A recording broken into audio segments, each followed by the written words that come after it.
একই সপ্তাহে ঘটে গেল তিনটি বড় ঘটনা। যুদ্ধবিমান কেনার খসড়া চুক্তি, মধ্যপ্রাচ্যের এক শক্তিশালী সামরিক জোটে যোগদানের ইতিবাচক ইঙ্গিত, পাশাপাশি নিজস্ব প্রযুক্তিতে আকাশ প্রতিরক্ষা ব্যবস্থার সক্ষমতা।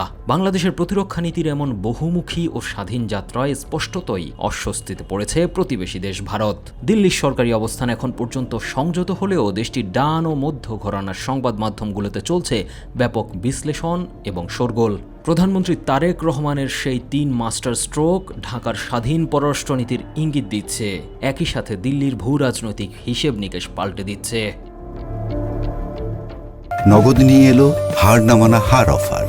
সর্বনিম্ন 10,000 টাকা রেমিটেন্স নগদে পাঠালে থাকছে স্বর্ণের হার জেতার সুযোগ।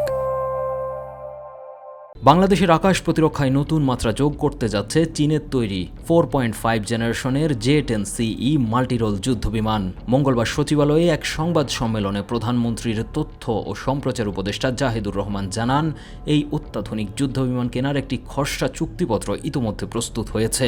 এখন তা চূড়ান্ত অনুমোদনের জন্য সশস্ত্র বাহিনী বিভাগে পাঠানো হয়েছে।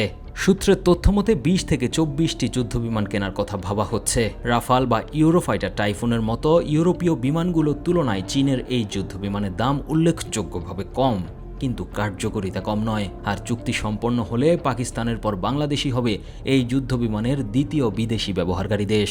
এদিকে এই বিমানকে ঘিরেই রয়েছে ভারতের লজ্জার ইতিহাস। তাই বাংলাদেশের এই বিমান ক্রয় চুক্তিতে ভারতীয় মিডিয়ার শোরগোল এখন কান্নার রোলে পরিণত হয়েছে। অন্যদিকে সোমবার পররাষ্ট্র মন্ত্রণালয়ে নতুন পররাষ্ট্র প্রতিমন্ত্রী হুমায়ুন কবির জানান, সৌদি আরব, তুরস্ক ও পাকিস্তানের সাথে সম্প্রতি গঠিত মক্কা প্রতিরক্ষা চুক্তিতে যুক্ত হওয়ার বিষয়ে ঢাকা বেশ ইতিবাচক। গত 7 আগস্ট সৌদি যুবরাজ মোহাম্মদ বিন সালমান, তুরস্কের প্রেসিডেন্ট রিসেপ তাইয়িপ এরদোয়ান ও পাকিস্তানের প্রধানমন্ত্রী শাহবাজ শরীফ এই চুক্তিতে স্বাক্ষর করেন।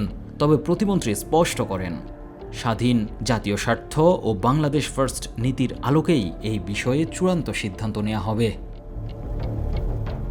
এর পাশাপাশি নিজস্ব আকাশ প্রতিরক্ষা প্রযুক্তি আধুনিকায়নেও বড় পদক্ষেপ নিচ্ছে সরকার।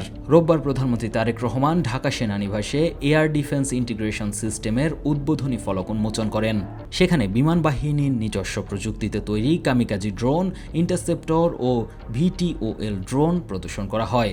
এছাড়া চীন ও তুরস্কের সহযোগিতায় দেশে পৃথক 2টি ড্রোন কারখানা স্থাপনের পথেও এগিয়ে যাচ্ছে বাংলাদেশ। উল্লেখ্য, এয়ার ডিফেন্স ইন্টিগ্রেশন সিস্টেমের মাধ্যমে দেশের সকল রাডার এবং যুদ্ধবিমান সহ সকল আকাশ প্রতিরক্ষা ব্যবস্থা একই সাথে যুদ্ধকালীন সময়ে কাজ করতে সক্ষম। বাংলাদেশের এই 3 পদক্ষেপে সরকারিভাবে সতর্ক প্রতিক্রিয়া দেখিয়েছে ভারত। দেশটির পররাষ্ট্র মন্ত্রণালয়ের মুখপাত্র রণধীর জয়সওয়াল জানিয়েছেন, তারা পরিস্থিতি নিবিড়ভাবে পর্যবেক্ষণ করছেন। তবে ভারতের সংবাদ মাধ্যমগুলো মক্কা চুক্তিকে ইসলামিক ন্যাটো আখ্যা দিয়ে ভারতের পূর্বাঞ্চলীয় নিরাপত্তার জন্য নতুন ঝুঁকি হিসেবে প্রচার করছে। তাদের আশঙ্কা, পাকিস্তান ও বাংলাদেশ একই সাথে চীনের যুদ্ধবিমান ব্যবহার করলে ভারতের 2 সীমান্তে একযোগে সামরিক চাপ তৈরি হতে পারে।